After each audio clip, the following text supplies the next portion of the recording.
What happens when four cousins all choose to come back to the same dairy and turn it into their future?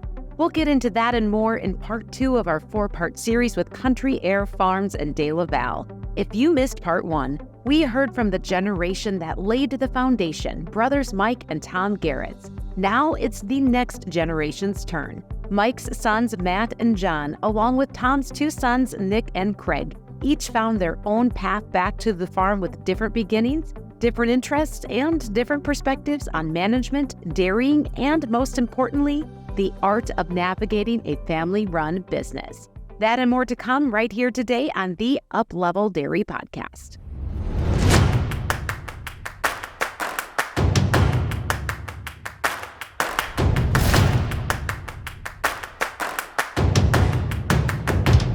This episode is brought to you by DeLaval. As a company built on innovation, DeLaval is committed to finding ways to help dairy farmers do more with less by providing world-leading milking equipment and solutions.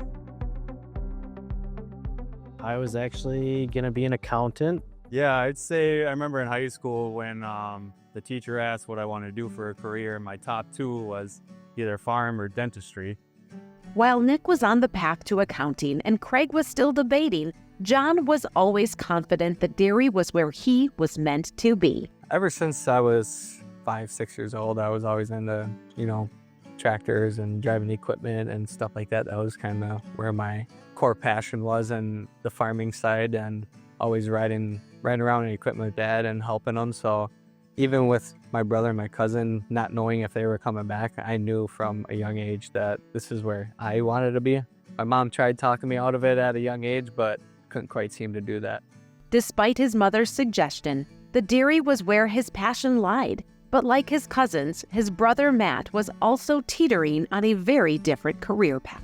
I originally thought after high school I wanted to go to the medical field, something in that realm. Got halfway through my junior year of college, and I called my dad up out of the blue, and I said, I'm coming back to the farm. And he said, okay, we'll make a spot for you. Wow. And that was kind of the end of the conversation. Being away from it from a couple of years, you finally realize this is the spot you want to be.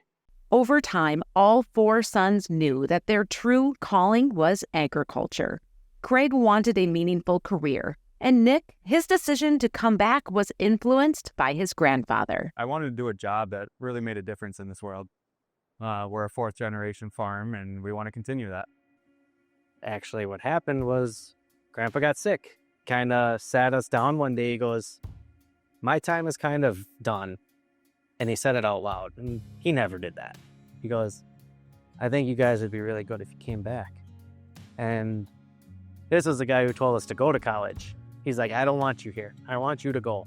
Do your own thing. And from that day, it kind of put yeah, we can do it. We can put our own spin on farming. He goes, it's tough. You're working with family, and that's hard.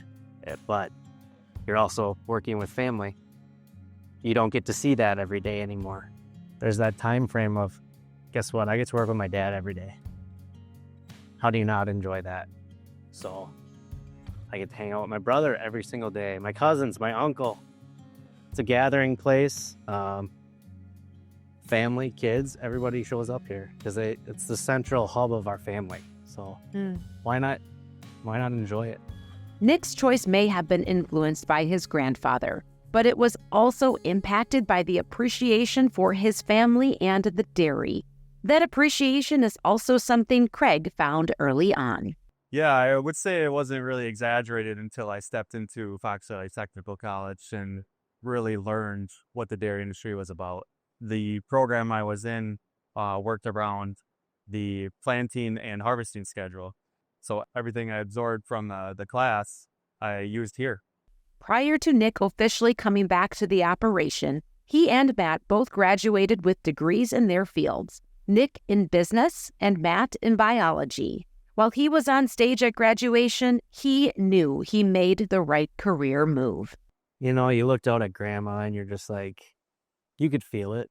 At that time he passed away when I was a sophomore. So when she showed up and you're just like, all right, he's there. Graduated from college, finished up my bachelor's degree in biology, came back to the farm and hauled milk and stayed on the cropping end of things, and really just were on the odds and ends jobs of the farm.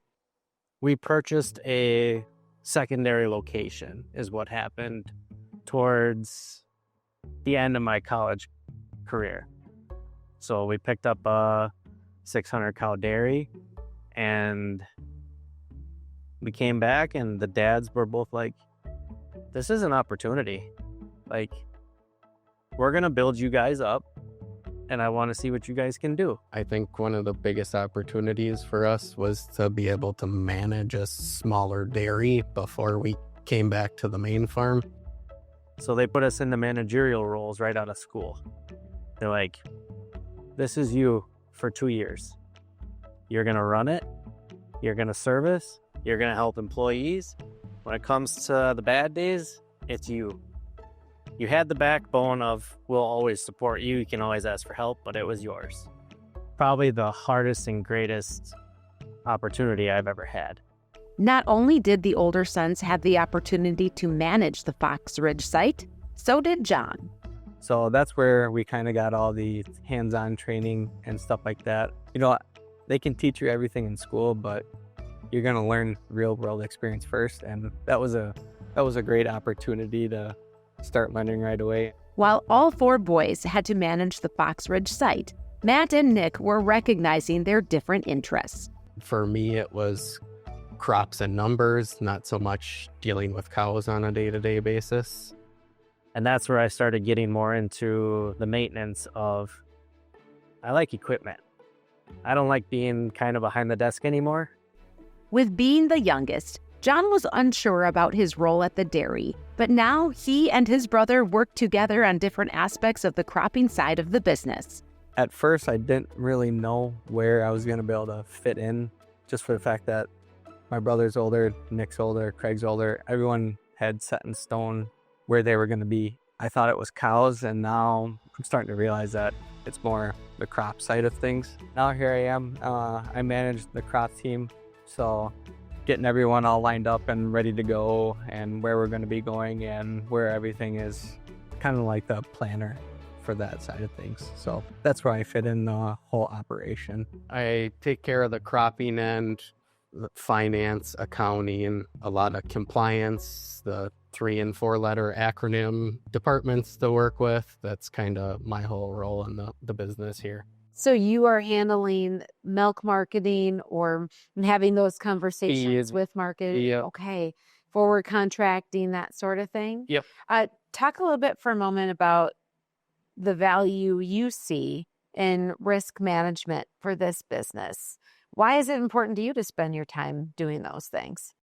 I think that's one of our biggest opportunities here. Obviously, we don't know if markets are going up, down, sideways, or in a circle. So just trying to hedge that risk, whether it's milk or feed, that we try and secure a profit margin at the end of the day.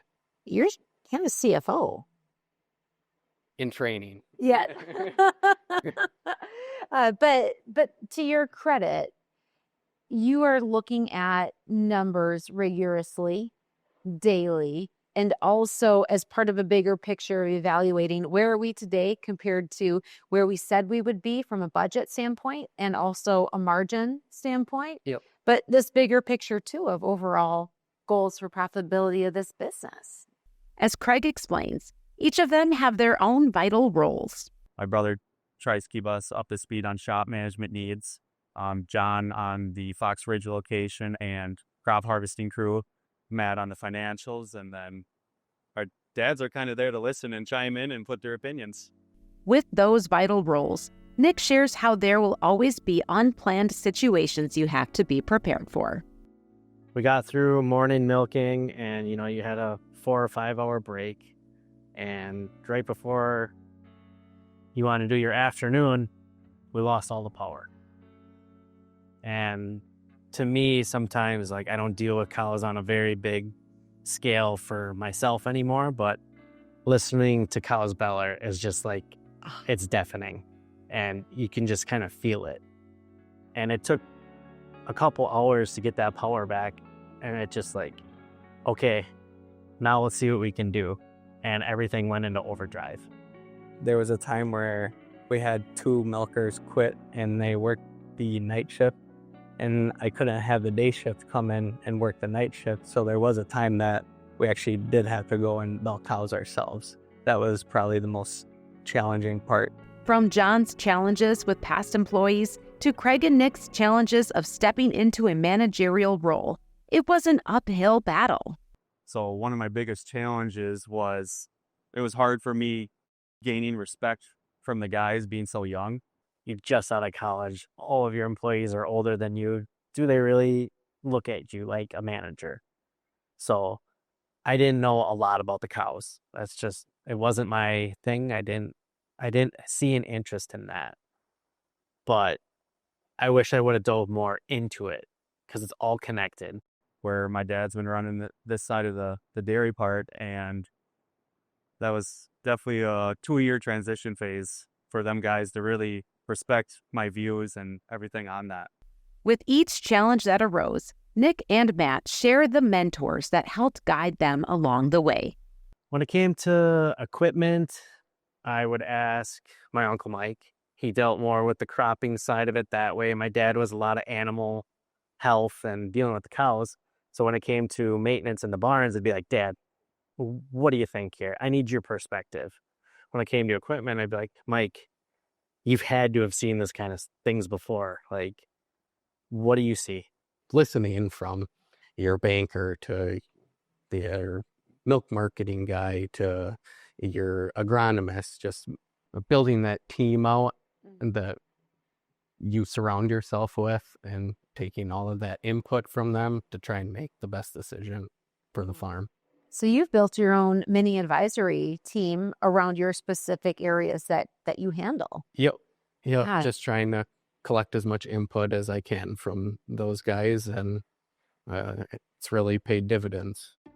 If you could identify a lesson that you learned from that team of advisors, your own family, that you carry with you in your role today, what would it be? Grandpa would be safety first and foremost. Don't burn a relationship for something you got upset about, because chances are you'll probably see him down the road. Always wearing your seatbelt. And didn't think much of that when you're younger and arrogant until you're moving along at 10 miles an hour through a field and hit a washout and kiss the window, and you're like, yep. As young arrogance disappeared for Matt, the lessons continued for all of the boys. The best piece that I can remember from Grandpa was understand your community. Having breakfast on the farm and farm tech days, having an opportunity that the community can come out and see exactly what we do. I feel like that's always been a pretty big factor in giving back to our community as well. Because if you're farming in it, it's not just this. Like, you're feeding people. Then from Dad and Tom, obviously keeping stuff neat and tidy, creating a nice clean environment for the cows and the people, making sure the tractors are clean on the inside and out, and making sure that, you know, the barns and the fans and everything's clean and the way it should be. Any day of the year, you should be able to walk on this farm and know it's well taken care of and clean. I feel like that's always kind of been set in stone that, hey, everything needs to be clean because it just sets up a better environment for everyone. Biggest thing I could think of is you take care of your employees, they will take care of you. Employee management can make or break a business, and Craig is very aware of that. One of my biggest goals was culture. So when I was learning that, I wanted to really make sure I came to the farm, wasn't in a bad mood, regardless of things that happened throughout the dairy and the day. I want to have a smile on my face. Doesn't always happen like that, but I tried. So culture is something that was really important to you, and also leading that culture from the standpoint of managing people, the way that you carry yourself here, the way that you interact with employees. If you could describe in a few words what culture means to you, how would you describe what that culture is at Country Aire? I would say positive attitude, confidence, and leading with a charge. Is that something you spent a lot of time thinking about and working on? I kind of developed it through the years, I'd say, learning each individual's personality. For John, that top-tier culture comes with a huge appreciation for all employees, full-time and part-time. On the crop side of things, we usually have retired or part-time people that come and help us in the community, and they come here to work, and people even take off work and they come and help us. So just building that core foundation was really important to us, that we can get people here, not really hassle. People don't think of it as work. People are there to help you, and you should never take advantage of that, because without all the hired help, what are we? So I would say that never take for granted the people that actually truly come and help and work for you, and really care about them and their lives, because if you don't, well, they're probably not going to care for you. If there's one thing you can tell from speaking with John, it's that he holds himself to a high standard when it comes to employees. And so do Nick and Craig. Matt Krepling has been here for, part-time 30 years almost, but full-time almost 10. And when it came to equipment, he's the guy. And then I got Kevin, and then his partner, Loco, their barn maintenance now, they're keeping this place up and going. And that's huge, because it's that stuff that I would be taking away from the equipment side, is they're trying to pick up all that. And then I actually have a couple high schoolers that they want to become farmers. They want to be a part of the future, be it here or their own, but they want to learn. And that's crazy to me, because Jacob, I had come to the farm, he was 9, and he's moving equipment, he's driving equipment, and now he's 15 and loving it. Yeah, so our herdsman, Franco, I grew up with him, started milking with him on days that if a guy didn't show up, I actually was helping him. He started as a milker. He worked his way all the way up to herdsman, and as I was growing, he was helping me grow as well. So we developed a really strong bond, and once I hit that management and leadership role, we just worked together right in sync. It's been a blessing having to grow up with a lot of these guys and learning their ways and my ways, and it all just comes as one collaboration to make the best dairy you can. It makes you feel like you're doing something right, that they trust you as much as they trusted your dad and your uncle and your grandpa. That's how long people have been here. Yeah. You don't think of it like that, and you go, wow, 30 years. That's a career lifetime. Yeah. Culture is my main big thing here, and I would like people to come to this dairy and be happy to work here. I heard a great definition of culture once. I think it might have been from Adam Grant. I don't know if you follow Adam Grant at all. I do not. But he said, culture is the way people feel on Sunday night about going to work on Monday morning. That's huge. You a lot of people live for the weekends. You gotta live for each day. And if I can try to help on the work side of that, I'm going to try. As Craig stated, there's something to be said about wanting to show up for work instead of having to. It's a mindset that starts with the leadership team, and it all comes down to caring for people. This is something John takes very seriously out in the field. When you talk about taking care of people, that is part of the culture within Country Aire. Yeah. And you would really bring that out during your cropping season. And it's not just you, it's enrolling some of the other people in your family to do that, right? So you put on a pretty big spread. I shouldn't say it. I'm taking that back. There are other people that put on a pretty big spread of food and meals for the crew here. That's part of your culture too that you wanted to create, isn't it? Yeah, absolutely. And since I can remember, Grandma always made meals for the guys, and my mom and aunt and sister all make meals for the guys, and it kind of gives them that warm feeling that, you know, they're doing the hard work, that we can take 10 minutes and sit down and chat and enjoy a nice warm meal, and people in the community really appreciate that. How important is that to you, that your family is part of those particular seasons of this business? Pretty big. I mean, I don't think that that's ever something that we ever take for granted, because when there's times that they can't, it really is like, dang, you know, we're not gonna have a hot meal today, but other than that, yeah. So when you're eating your peanut butter and jelly in the tractor, you're Yeah. really missing them. That brings me back to my core point. It's like, don't take what you have for granted, because when it's not there, you're there doing it by yourself. That gratitude for employees is a driver of success in any business. But success looks different to each person you ask. So for you, what's your version of success? That one's tough, but I would say Biggest thing is going to be, when you get more people involved, is communication. understanding that your role is different than somebody else's for a good reason. Like, you know your strength, but you need to communicate it. Communication between family members has been a key to success for me. We all got to be on the same page. So weekly, monthly meetings, whatever that may be, we all need to communicate each single role that we're involved in, so we can do the best we can. Watching the equipment go by. What do you mean by that? For me, it's simple. If that thing is going down the road, it's running, it's doing good. You know, I don't want to go look for a problem. I want to, if there's a problem, yes, we'll address it. But when I see equipment going through the day and you don't get a phone call, to me, I'm like, okay, things are working right.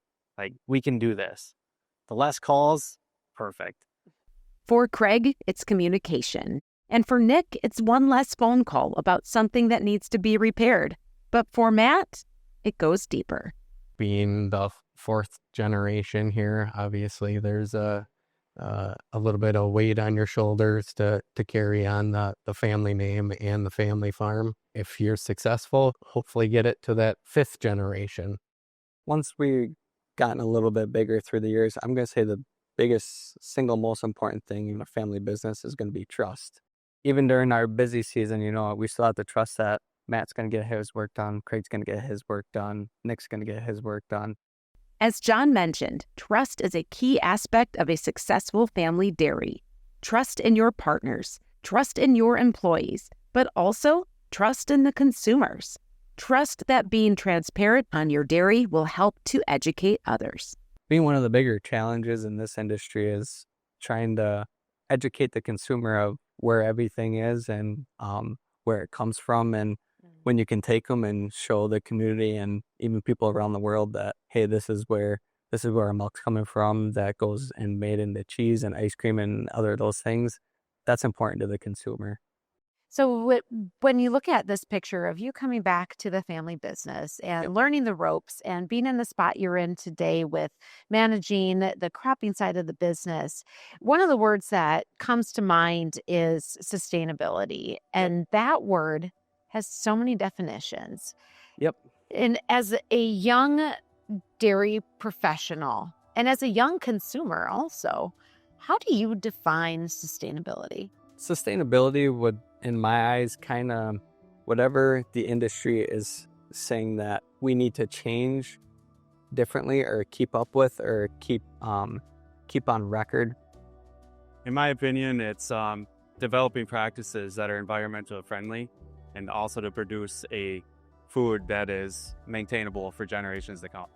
So having all protocols in place on the food spectrum, you need to be compliant with inspections. You need to do your best on milk quality.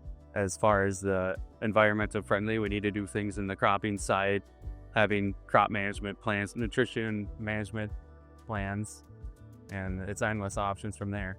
Sustainability is a critical part of the dairy industry, as Craig recognized, and Matt brought another good perspective to this conversation. That word sustainability has an even greater meaning and power in the world that we live in today. And so I'm curious for you, Matt, how do you define sustainability on the dairy side and also the cropping side that you're involved in? Sustainability for me is an activity that challenges the status quo, where you're looking to get better at something, use less of something. On the dairy side, being more efficient, whether it's feed or water or manure placement, just stuff that makes your business better as well. So is there anything that stands out in your mind that you've been a part of since coming back home to move that needle on sustainability at Country Aire? We're a part of the Milk Sustainability Center with DeLaval. So it's taking in information from DelPro, which is DeLaval's milking software. Dairy Comp, so taking all of your cow information in. John Deere Op Center, so it's taking all the crop data in.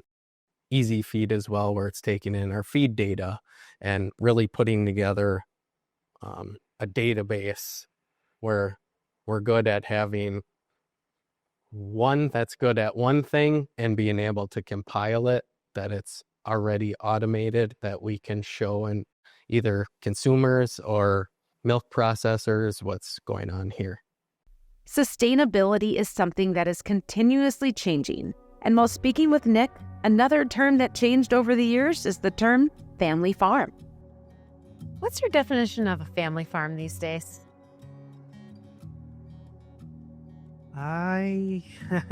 It's different. You know, when I started coming around here when I was 8 or 9, it was 200 cows. A lot of the job was done by family. So you're very hands-on. And that has gone through all of us. Like, you're doing the work. There's a lot of stuff that you don't see, but you're still doing it. I love the idea of having family farms. It doesn't matter the size. I have an extended family here with it, but I also look at all the employees like, hey,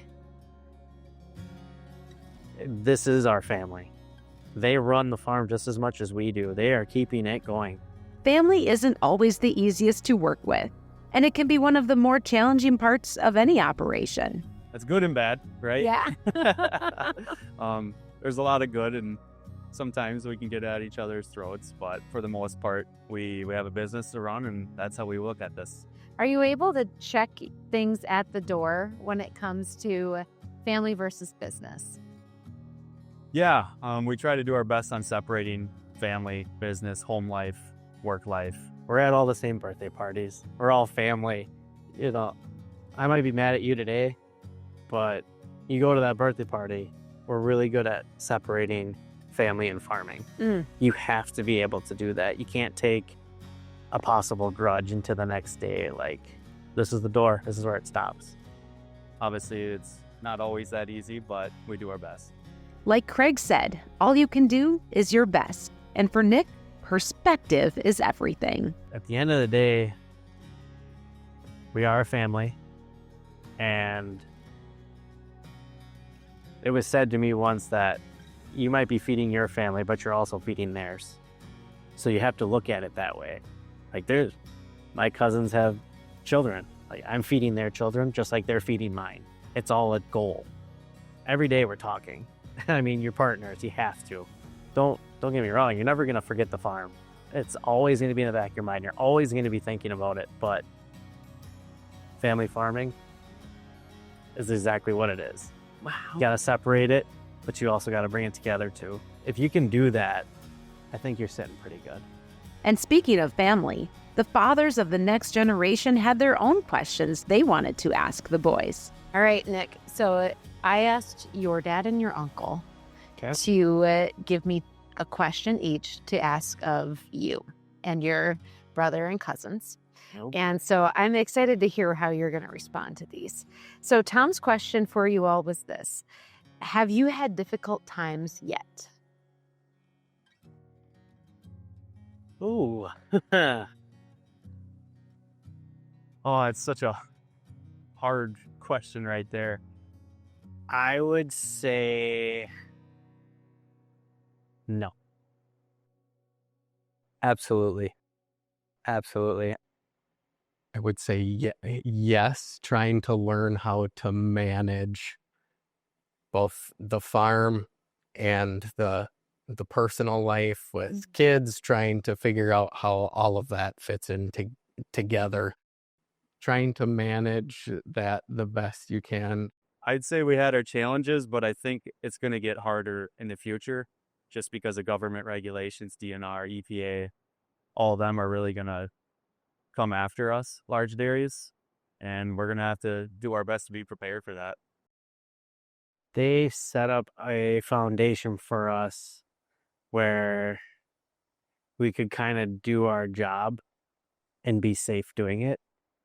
So we haven't had the financial struggle that some places have. So in that aspect, I would say probably not. I felt like our fathers they've gave us a helping hand, but at the same time, they weren't afraid to watch us fail because on the farming side of things, I'm going to say that you're going to learn more from your failures than your success. For sure. The other question from the senior generation: have your dads given you enough advice? Yeah. I would say yes, but they've fed us in a direction where they've laid the groundwork, but left it open for our interpretation.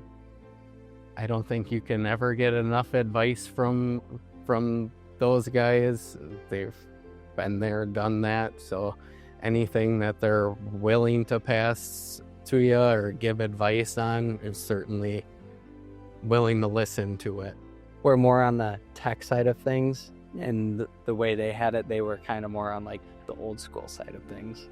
When you realize it takes a team to run this dairy, you can do a lot of great things. Craig was spot on. The hardships and trials you go through change you and hopefully grow you for the better. And with that growth comes new perspective. As we end our conversation with this next generation, Nick takes a second to step back to appreciate what his father, his uncle, and especially his grandfather built, and the legacy they, as the next generation, will continue for years to come. I think they've guided us and given us the advice that we need to be a successful farm. But now it's up to the boys to go, what's the next step? You just heard from the next generation at Country Aire Farms, brothers Matt and John, alongside their cousins Nick and Craig Garretts. I watched ours grow fast in my eyes. I was 9, so my eyes were wide open. If you missed part 1 of this 4-part series, head back to episode 1 to hear from their fathers, Mike and Tom Garretts. Thanks for listening to the Uplevel Dairy Podcast. Don't forget to follow, rate, and share. I'm Peggy Coffeen, and as always, keep on growing, keep on learning, and up-leveling your dairy. This episode is brought to you by DeLaval. As a company built on innovation, DeLaval is committed to finding ways to help dairy farmers do more with less by providing world-leading milking equipment and solutions.